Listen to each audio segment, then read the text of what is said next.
Hey guys, welcome back to my channel. Today we are looking at AQA A-level chemistry, organic chemistry part 2. So this is the final video for my A-level chemistry series. You can check out everything on my channel. I've put everything into a little playlist as well, so you can just quickly find it.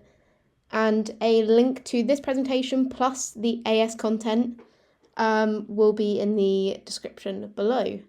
But yeah, there's quite a bit on this. There's going to be a little bit of a long one, but I'll try and go through it at the best pace that I can. Starting off with optical isomers. So optical isomerism is a type of stereoisomerism where molecules have the same molecular formula but a different spatial arrangement of atoms in space, and occurs when there is an asymmetrical carbon with an organic molecule known as a chiral center. And you can kind of see a little demonstration of what this will look like, what that means. So a chiral center is a carbon atom with 4 different groups bonded around it, so there is no line of symmetry to the molecule and is commonly indicated using a star next to the asymmetric carbon.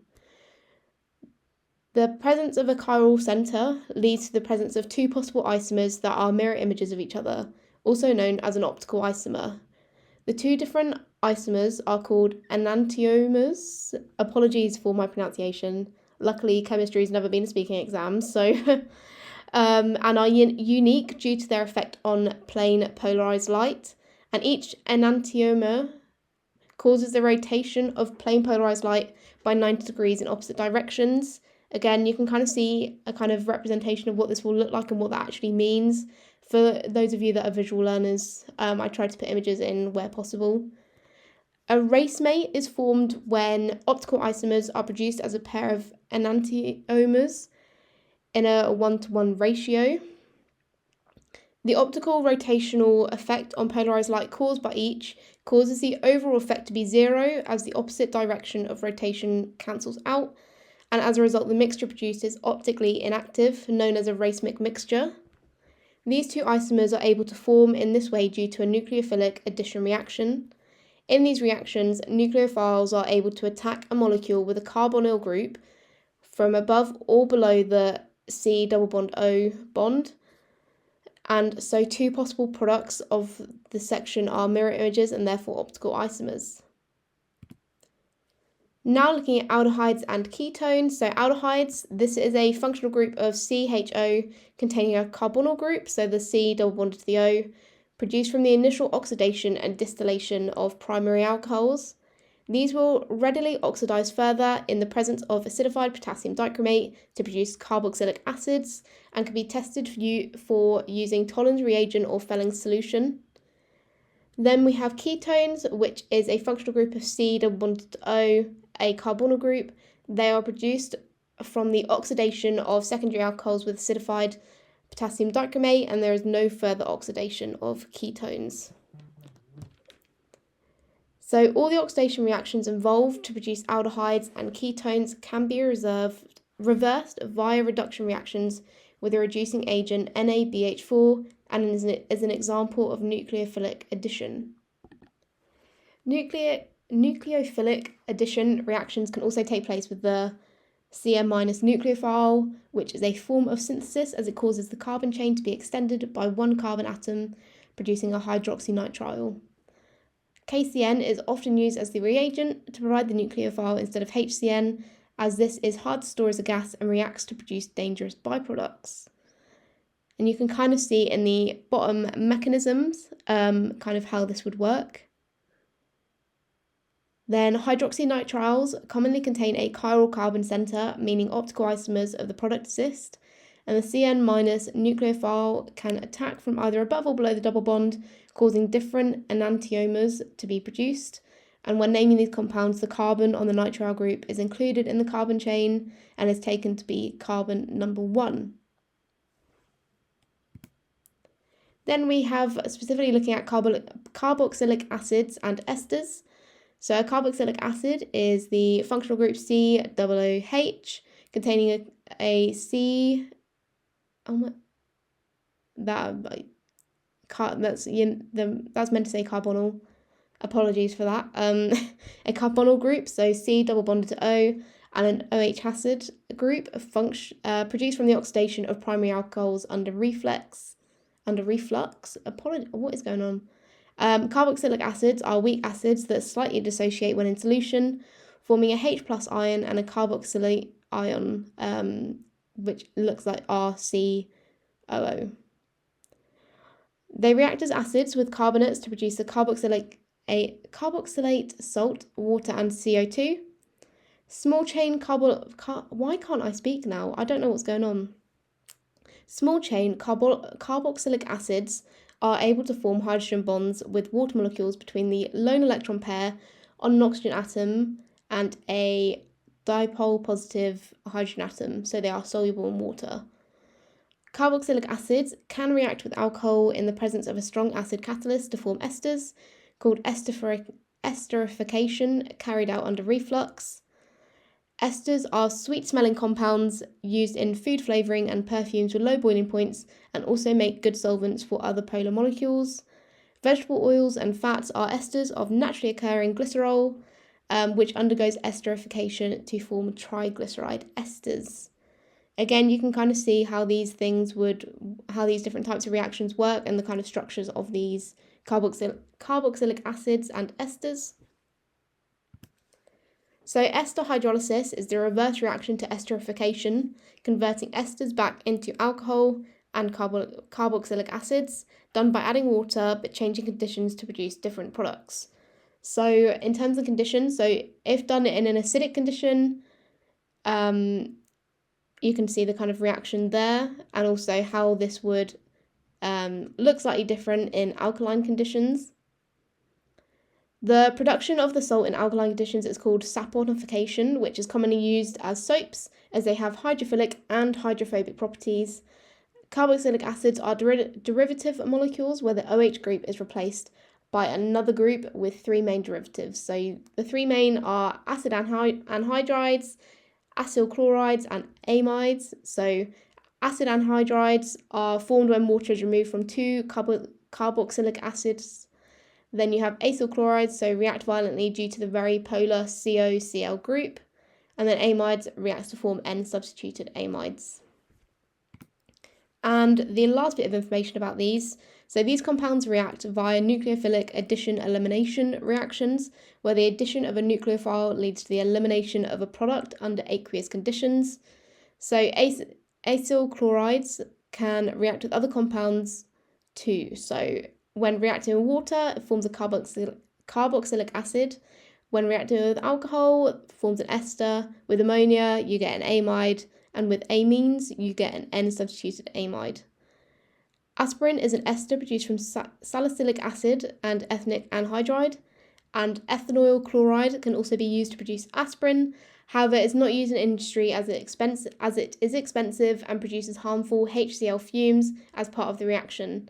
Ethanoic anhydride is much safer for industrial use. Again, you can kind of see some reaction mechanisms here. Now, moving forward onto aromatic chemistry. So benzene is an aromatic compound consisting of a ring of 6 carbon atoms with 6 hydrogen atoms and a ring of delocalized electrons. Each bond in the benzene ring has an intermediate length in between that of a double and single bond. The outer electron from the p orbital of each carbon atom is delocalized to form a central ring. This ring structure makes benzene very stable compared to other molecules of a similar size. When benzene was first discovered, its structure wasn't known and predicted from empirical measurements that it had a similar structure to that of cyclohexatrine with 3 double bonds and 3 single bonds. Therefore, the enthalpy change of hydrogenation for benzene was predicted to be minus 360 kilojoules per mole, 3 times the enthalpy change of cyclohexene. It was later discovered that the enthalpy change of hydrogenation of benzene was actually minus 208 kilojoules per mole, leading to the conclusion of its different unusual structure. Compounds that contain benzene as part of their structure are called arenes or aromatic compounds with high melting points due to the high stability of the delocalized ring, but low boiling point as they are non-polar molecules and often cannot dissolve in water. The delocalized ring in benzene is an area of high electron density, making it susceptible to attack from electrophiles. When these species attack the electron ring, it is partially destroyed, then restored in the process of electrophilic substitution, which means aromatic amines and nitrobenzene can be produced from benzene. When forming nitrobenzene, NO2 plus ion is the electrophile, a reactive intermediate produced in the reaction of concentrated sulfuric acid with concentrated nitric acid, and when heated with benzene, these reagents lead to the substitution of the NO2 plus electrophile onto the benzene ring, removing a hydrogen ion. This reaction shows a monosubstitution of a single NO2 plus electrophile, which takes place when the reaction temperature is 55 degrees. At temperatures greater than this, multiple substitutions can occur. The delocalized electron ring in benzene can also act as a nucleophile, leading to the attack on acyl chlorides, a reaction known as Friedel-Crafts acylation, and in order for this to take place, a reactive intermediate must be produced from the acyl chloride and an aluminium chloride catalyst, and this reactive intermediate is then attacked by the benzene ring. At the end of the reaction, the H plus ion removed from the ring reacts with the AlCl4- ion to reform the aluminium chloride, showing it to be a catalyst to produce phenylketone. The benzene group, in this case, is called a phenyl group, and commonly used in the industrial production of dyes, pharmaceuticals, and even explosives. Now moving forward onto amines. So amines are produced when one or more of the hydrogen atoms in ammonia is replaced with an organic group, and they can be primary, secondary, or tertiary amines depending on how many hydrogen atoms are replaced, and can be produced in two ways. Nucleophilic substitution is first, so amines are produced from the reaction of a halogenoalkane with ammonia in a sealed tube. 1 mole of halogenoalkane reacts with 2 moles of ammonia, producing a primary amine and an ammonium salt. This substitution reaction can occur until all the hydrogen atoms have been replaced with organic groups, and following this, an additional substitution can occur, producing a quaternary ammonium salt. The multiple number of possible substitutions means that a mixture of products can be produced, therefore the reaction has low efficiency, and reaction conditions have to be changed so that only a single substitution occurs. Ammonia can be added in excess in order to achieve only the primary amine, or the mixture of products can be separated via fractional distillation. Then we have reduction of nitriles via hydrogenation, which can produce amines, which requires LiAlH4, a reducing agent, and acidic conditions, or a combination of hydrogen and nickel, known as catalytic hydrogenation. Aromatic amines can be produced from the reduction of nitrobenzene using concentrated hydrochloric acid and a tin catalyst. Cationic surfactants, these molecules are complexes with a positive and negative end, so that they are good conditioners as the two ends are attracted to different substances, preventing static from building up on surfaces, and so are useful in industry. Amines are weak bases because the lone electron pair on the nitrogen atom can accept protons.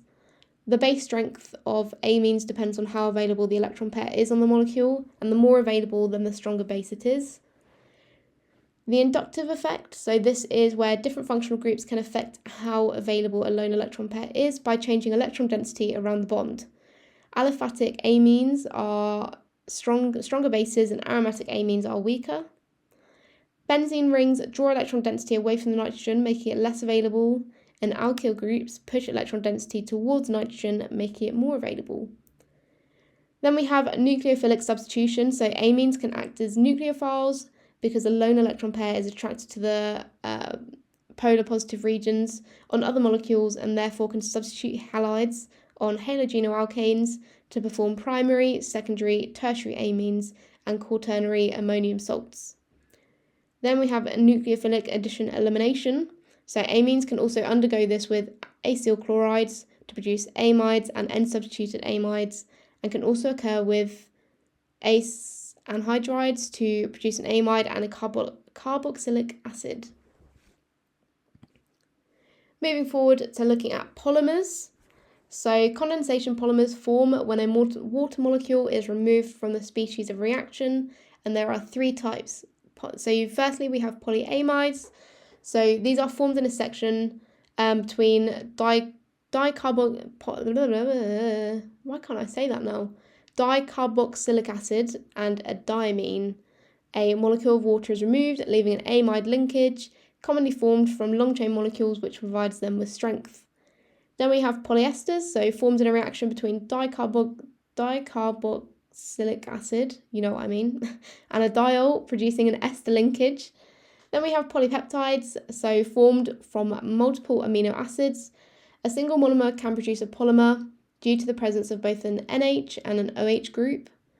Condensation polymers can be broken down back into the constituent molecules by the addition of water, as it attracts to the polar regions of the polymer, meaning links can be broken down. Condensation polymers contain polar bonds, such as those in the ester and amide links. Hydrogen bonding and dipoles can also form between separate polymer chains, holding them together in a strong structure, and examples of real-life use such as bulletproof vests and heat protective materials. But we then also have to dispose of these polymers. So all polymers are very useful, but can be hard to get rid of as waste products. Polyalkenes are very inert with non-polar bonds, meaning they are not easily broken down by species in nature, and so are non-biodegradable, therefore have to be broken down by burning and produces harmful substances. So, for example, this is SO2, or sulfur dioxide or carbon dioxide, which can cause acid rain. Polyesters and polyamides can be broken down through hydrolysis due to the polarity within the polymer molecules, therefore are biodegradable and can be broken down easily, and so are just placed into landfill and gradually broken down. Some plastics can also be recycled, but this is difficult and time consuming as they have to be sorted and washed beforehand. Now moving forward onto amino acids, proteins and DNA. So an amino acid is a compound with an amine group and a carboxylic acid group within the molecule, and the amine group is always on the second carbon in the chain, meaning they are always named as 2 amino acids, and these are also known as alpha amino acids. The second carbon is often chiral as it has 4 different groups bonded to it, meaning amino acids exist as optical isomers, but in nature nearly all amino acids exist as a single negative enantiomer, so they fit into the correct cells within living organisms. So the 2 functional groups within a single molecule means that amino acids can react as both acids and bases depending on the conditions of the reaction. In acidic conditions, the lone electron pair is more likely to accept a hydrogen atom, producing a positive acidic end to the molecule, but in basic conditions, the hydrogen atom in the OH group is more likely to be lost, producing a negative basic end to the molecule. A zwitterion forms when the overall pH of the molecule is 0, known as the isoelectric point. Thin layer chromatography can be used to identify unknown amino acids using UV light to view the traces on the silica plate. Then specifically we have proteins, so these are sequences of amino acids joined together by peptide links. This reaction can be reversed by boiling the protein in 6 moles per decimeter cubed hydrochloric acid for 24 hours in a process called hydrolysis, although in nature this will take place by enzymes. Proteins have complex structures which are held together with hydrogen bonds, van der Waals forces, and sulfur-sulfur bonds. And there are 3 types, so you have primary, so a single polypeptide chain of amino acids. Secondary is an alpha helix or beta-pleated sheet held by hydrogen bonds, and obviously the alpha helix is what we have as humans. And then we have tertiary, so chains folded into a 3D coil with hydrogen and disulfide bonding.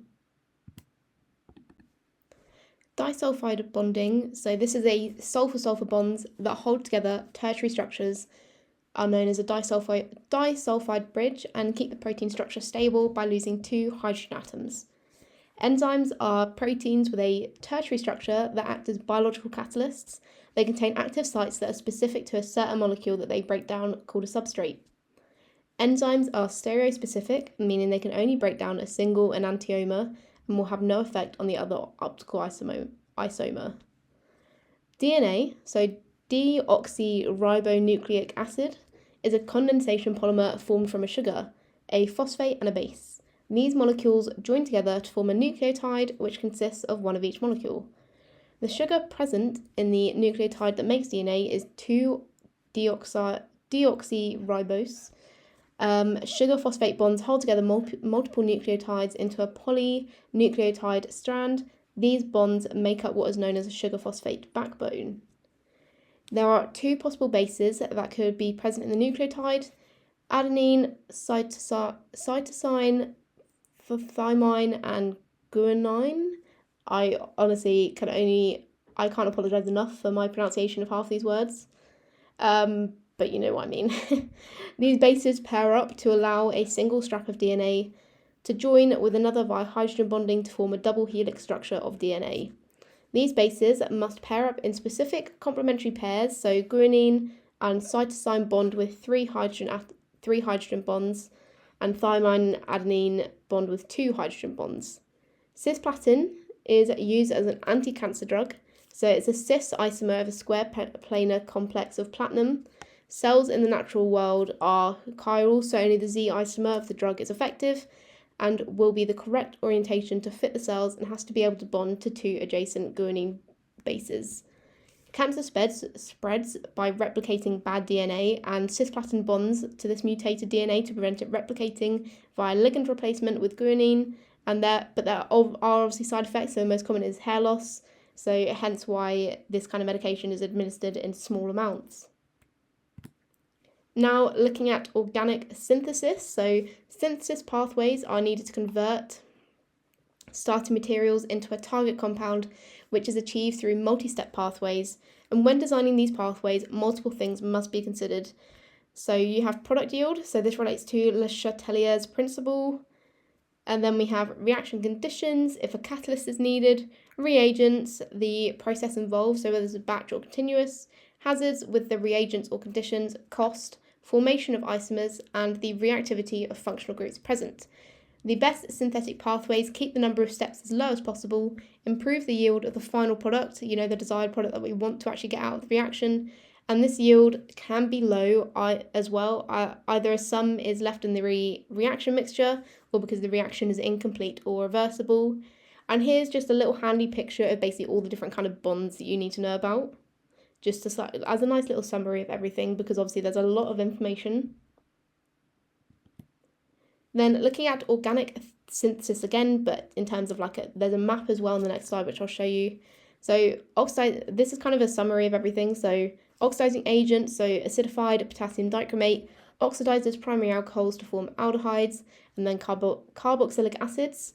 If left in a reaction mixture, an aldehyde will oxidize to a carboxylic acid, and to prevent this, an excess of alcohol can be used and distill the aldehyde off once formed. Then to form the carboxylic acid, the mixture is heated under reflux. Also oxidizes secondary alcohols to ketones.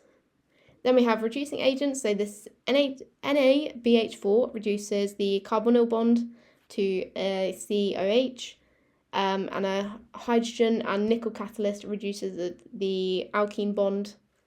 And then you have tin/HCl reduces NO2 to NH2. And a dehydrating agent, so removes water, is Al2O3 by passing vapor over it, and the acid catalyzed elimination by H3PO4. And there are 4 key sections of aromatic synthesis, so acylation of benzene to a phenyl ketone, nitration of benzene to nitrobenzene, reduction of nitrobenzene to an aromatic amine, and conversion of an aromatic amine to an aromatic amide using acyl halide. The next slide, as I just said, the next slide shows an organic synthesis map to clarify all the reactions that could take place.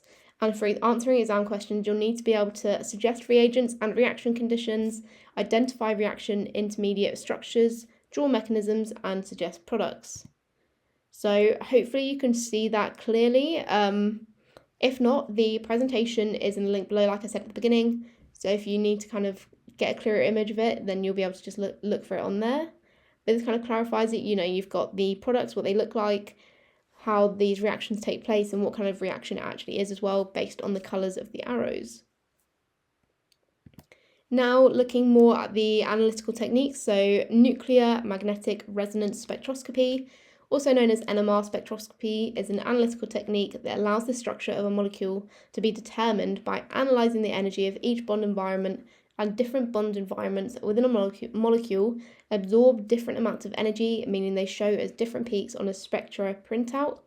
The bond environment peaks are measured against the standard molecule, tetramethicillane, so SiCH3,4, and this is a standard molecule as it contains 4 identical carbon and hydrogen environments, seen with a peak at 0 ppm on the x-axis of the spectrum. So C13 NMR analyses the different carbon environments in a molecule, and the different environments show different peaks.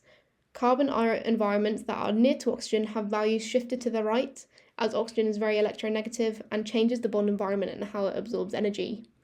Molecules that have symmetry may display fewer peaks than the number of carbon atoms in the molecule, so it's useful to also look at the molecular formula to decipher its structure. So, in that kind of situation, if two things are looking the same and the bonds are the same in the same environment, they will very much look very similar on the spectrum. So H1 NMR, so the different hydrogen environments in a molecule are analysed and displayed as peaks on a spectra. The samples being analysed must be dissolved in a non-hydrogen containing solvent so that it doesn't produce any spectrum peaks. And this spectra is more complex than C13 spectra, as the heights of the peaks show the relative intensity of each value, which corresponds with the number of hydrogen in the certain environment. So you can kind of see some examples of this. Firstly, you've got the C13 NMR spectra in the middle, and then at the bottom you've got the hydrogen one. So essentially, the higher the peak, the more hydrogen there is available in that environment.